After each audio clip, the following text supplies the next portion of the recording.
Moyo wa Kanisa, mwongozo wa kujifunza Biblia. Tunakukaribisha kwenye robo ya kwanza ya mwaka 2024 na kichwa kinachosema Le Psaume ama Zaburi. Karibuni kwenye somo la pili linalokuwa na kichwa kinachosema Enseigne-nous à prier, tufundishe sisi kusali. Notre verset à mémoriser se trouve dans Luc 11:1.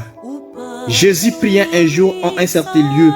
Lorsqu'il eut achevé, un de ses disciples lui dit: Seigneur, enseigne-nous à prier comme Jean l'a enseigné en ses disciples. Luc 11:1. Luka 11:1. Ikawa alipokuwa akiomba mahali fulani, alipokwisha mmoja wa wanafunzi wake akamwambia, Bwana, tufundishe kuomba kama Yohane alivyowafundisha wanafunzi wake. Luka 11:1. Ukiwa na swali, comment, changamoto yoyote, usikose kutuandikia kwenye namba yetu ya WhatsApp ama kwenye comment hapa kwenye YouTube ama kwenye page yetu Facebook. Usikose kusubscribe, kulike na kuklike kwenye cloche de notification na kushare kwa watu wengine. Karibuni. Ndugu mpendwa, tunakusalimu na kukaribisha katika jina la Yesu Kristo kwenye kipindi hiki mwongozo wa kujifunza Biblia. Leo tunakuwa kwenye parti ya vendredi ambayo ni kujifunza zaidi ya mareflexion avance. Utatoa kifupi cha somo ya pili na kujibia kwa swali fulani. Hapo nimekuja na wanafunzi wenzangu. Kwa upande huu, darling Winimba Vulikira, unajisikiaje saa hizi? Una ujumbe gani kwa ajili ya ule mtazamaji? Namtakia mwaka mpya. Asante sana. Kwa upande huu kuna nani tena? Razamuel Kakundika, habari zako? Mzuri. Unajisikia namna gani saa hizi? Mzuri. Unajisikia mzuri. Una ujumbe gani kwa ajili ya huyu ndugu mtazamaji? Namtakia mchana mwema na usikilizaji mwema. Unamtakia mchana mwema na usikilizaji mwema. Okay? Kabla tuanze somo letu la leo, nani anaweza kutuombea kupitia Zaburi? Waombe. Asante Mwenyezi Mungu, nimeketi mahali pa juu mbinguni. Neno lako ni taa kwa miguu yangu na mwanga kwa njia yangu. Niongoze katika mwongozo wa kujifunza Biblia katika jina la Yesu Kristo. Asante, amina. Mungu akubariki sana. Hivi tunafikia robo ya ngapi? Kwanza, robo ya ngapi kwa mwaka huu? Asante. Tunakuwa kwenye robo ya kwanza, okay, kwa mwaka wa 2000 ndio 2024. Asante sana, Mungu akubariki sana. Robo hiyo ya kwanza ya mwaka 2024 inakuwa na kichwa kinachosema nini? Robo hii ya kwanza inakuwa na kichwa kinachosema Le Psaume. Le Psaume ama nini tena kwa Kiswahili darling? Zaburi. Okay? Zaburi ama Psaume ndio kichwa cha robo ya kwanza mwaka 2024. Sasa tumefikia kwenye somo la ngapi? Somo la ngapi ndilo tunalichambua saa hizi? Asante, tunakuwa kwenye somo la pili. Somo la pili ambalo linakuwa na kichwa kinachosema nini? Tufundishe sisi kusali. Enseigne-nous à prier. Tufundishe sisi kusali. Je, unaweza kutukumbusha verset clé, verset à mémoriser? Verset à mémoriser ni kwenye kitabu gani? Luc 11:1. Luc 11:1. Okay. Ninaposoma kwa Kifaransa utasoma kwa Kiswahili. Kifaransa inasema Jésus priait un jour à un certain lieu. Lorsqu'il eut achevé, un de ses disciples lui dit: Seigneur, enseigne-nous à prier comme Jean l'a enseigné à ses disciples. Kiswahili? Asante. Luka 11 shairi la 1. Ikiwa alipokuwa mahali fulani akiomba, alipokwisha mmoja katika wanafunzi wake alimwambia, Bwana, tufundishe sisi kusali kama vile Yohana alivyowafundisha wanafunzi wake. Asante sana. Unaona jinsi gani fundisho linasema tufundishe kuomba, na kwenye shairi tunaona wanafunzi wa Yesu wanapomwendea Yesu wakisema utufunze sisi kuomba. Je, Yesu aliwafunza kuomba? Ndio, aliwafunza kuomba. Aliwafundisha kuomba. Ndio. Asante sana. Na hiki kinatusaidia sana kuona kwamba kumbe Yesu anapofundisha watu kuomba ni la muhimu hata kujifunza pia kuomba. Tunapoendea kusoma kwa kifupi tu, itakuwa heri sana kila mtu atoe kile kilichombariki kwenye somo. Unasema kilichonibariki ni jambo fulani, kilichonibariki ni jambo fulani. Baadaye utaenda kwa majibu. Asante. mimi kile ambacho kilinibariki ndio ya kwamba wanatuambia sasa uko mateso, inaomba unasoma psome yenye nazungumzia ku mateso. Sasa unakuwa muraha unazungumzia ku psome niko muraha. Asante sana. Wakati unapokuwa kwenye shida unajifunza zaburi ya kulinga ambayo inakuwa inaambatana na mazingira ambayo unakuwa ndani yake. Kama ni kwenye mateso, soma zaburi ya mateso. Kama ni kwenye raha, angalia jinsi gani ya kusoma zaburi ya raha. Basi Mungu akubariki sana. Ndio, kuna kitu kingine ambacho wewe umekizingatia pia? Asante. Kitu kingine ambacho nimekizingatia, wakati tulikuwa watoto walikuwa wakitufunza kuomba. Ndio. Sasa ile maombi tulikuwa tukiomba kila mara, kila mara. Lakini walikuwa wakitusema kwamba tunaomba tu, tumebloke maombi. Mumeomba maombi mamojelelea siku zote kwa sababu meikariri.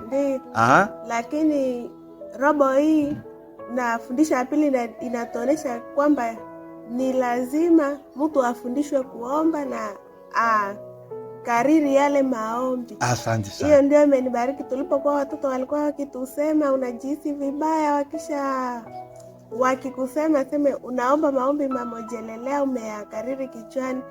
Lakini robo imetuonesha kwamba ni vizuri kufundishwa maombi na kuyakariri. Asante sana. Hivi tunapofundishwa maombi ni jambo la muhimu sana, kwa sababu Yesu mwenyewe alifunza wanafunzi wake jinsi gani ya kuomba. Hasa sana mara tunapojifunza tuhakikisha kwamba ni Roho Mtakatifu ndiye anatolea maneno ya kuomba, hasa sana kupitia hizo zaburi ambazo tumejifunza. Na mojawapo wa njia ya kujifunza zaburi kwanza ni kuwa na muda wa pekee. Kila siku unasema nitakuwa ninasoma zaburi angalau moja, okay? Na baadaye unasema nitaanza kwa zaburi ambayo inalingana na circumstances ambazo ninakuwa ndani yake. Utakapofanya hivyo, unaweza kufikia kipindi kizuri kia kujifunza zaburi. Unaposoma zaburi unafikiria sana, unachunguza sana na unaomba. Hapo zaburi zitakusaidia sawa na jinsi zilisaidia watu wengine. Nami jambo lililonibariki ni kwamba niliona kwamba wale watunga zaburi waliishi katika hali ngumu sawa na sisi, hata za kuzidi zetu.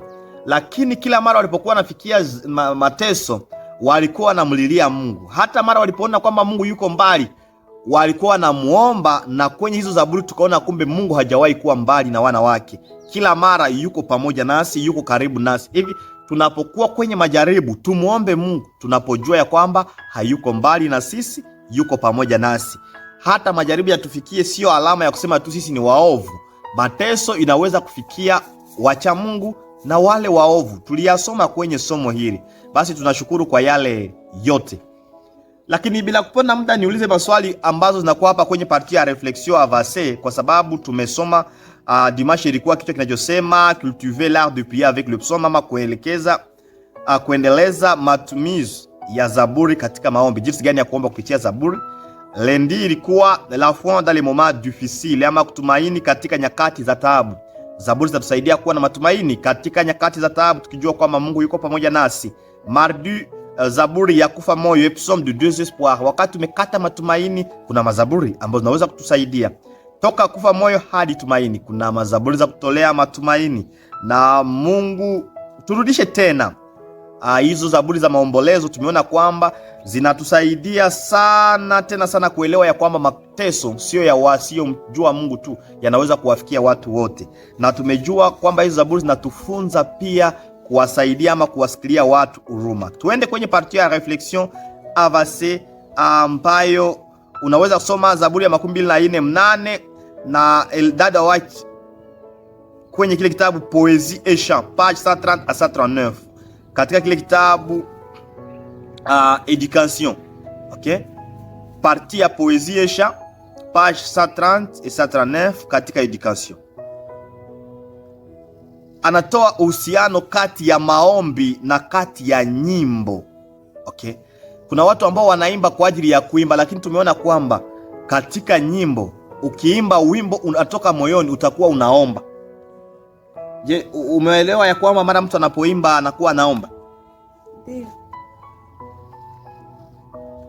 Ellen G. White décrit le psaume pénitent de David, par exemple, le psaume 51, comme le langage de son âme et de prière qui illustre la nature du véritable chagrin pour le péché. Voir le meilleur chemin, page 24 à 25.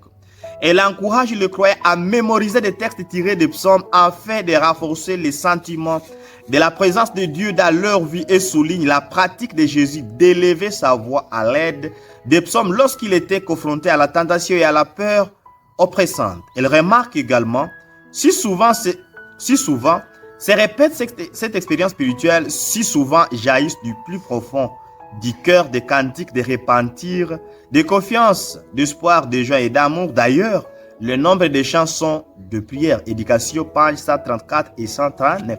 Hapa kwa kifupi, dada wetu nataka tuonesha kwamba ni lazima tuwe watu wa kujifunza zaburi. Tukiomba tuombe ya kutoka moyoni, kwa sababu hizo zaburi zina kazi sawasawa na jinsi Yesu Kristo alikariri hizo zaburi aliposema, Mungu wangu, mbona umeniacha? Okay?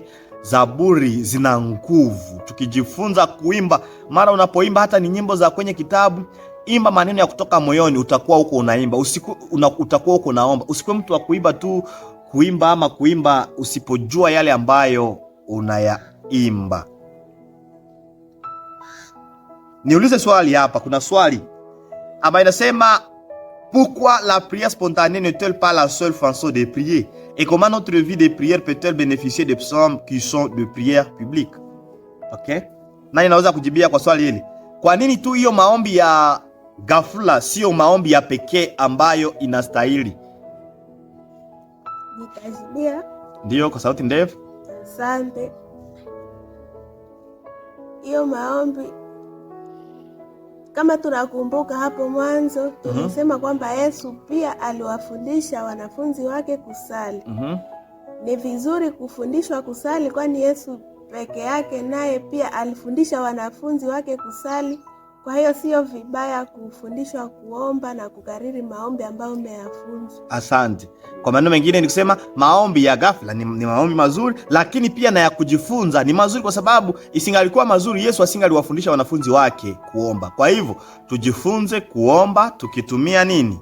Tukitumia zaburi. Et maintenant, comment les psaumes peuvent-ils enrichir notre expérience de la prière communautaire? Discutez les moyens pratiques par lequel votre église locale peut encourager l'usage des psaumes dans les cultes d'adoration. Okay? Namna gani tunaweza kutumia hizo zaburi na zinaweza kutusaidia namna gani katika ibada ya jumla na zinaweza kutendeshwa namna gani katika kanisa yetu? Asante. Tunaweza kutumia hizo zaburi kwa ibada ya jumla. Mfano, kuna wakati sisi katika kanisa letu la Adventiste wanasema, kabla kanisa inapokwisha, wanasema kila mtu ajiombee kimoyomoyo. Mimi ninaweza sema, mfano, tunakuwa tumejifunza zaburi, kisha muongozi anayekuwa mbele anasema tunaomba saa hizi maombi ya zaburi, mfano wanasema tutakamata zaburi 40 ama zaburi 11. Sasa tunakuwa na kariri hayo maneno kupitia maombi, kila mtu akiomba kwa sauti ya chini tukisoma hiyo maneno. Na ingine mfano, tunaweza kukamata projecteur, kisha wanatia shairi moja katika hiyo projecteur. Muongozi anakuwa kituongoza kule, anasoma mstari ya kwanza, nasi washiriki pia tunasoma mstari ya pili. Tunaongozana vile kuomba kwa zaburi kupitia projecteur tunapokuwa kanisani kwa ibada za jumla. Asante sana. Basi hizo zinaweza kutusaidia vizuri, na kila mtu kwa nini mnatutazama na kutusikiliza, mnaweza angalia katika mazingira namna gani na kulingana na kanisa na mahali unapokaa, jinsi gani mnaweza kufanya ili kwamba zaburi mpate kuzitumikisha. Asante sana. Basi Mungu awabariki na wafurahia na kuwashukuru kwa uchambuzi wa leo. Darling Winnie, Mungu akubariki. Amina. Na Razamueli, Mungu akubariki pia. Amina. Kwa sababu tumejifunza kuomba kupitia zaburi. Razamueli ulituombea tunapoanza. Darling, unaweza kutuombea kupitia zaburi tunapomaliza? Asante. Tuombe. Mungu unayekaa mbinguni, Saa hizi tumejifunza neno lako. Baba, upigane na wanaopigana na sisi, ushindane na wanaoshindana nasi, utoe gabo na kigabo, na utueleweshe zaidi Zaburi. Bariki msikilizaji na mtazamaji kwa jina la Yesu. Amina. Ndugu yangu, usikose kusubscribe, kulike na kushare kwa watu wengine. Barikiwa.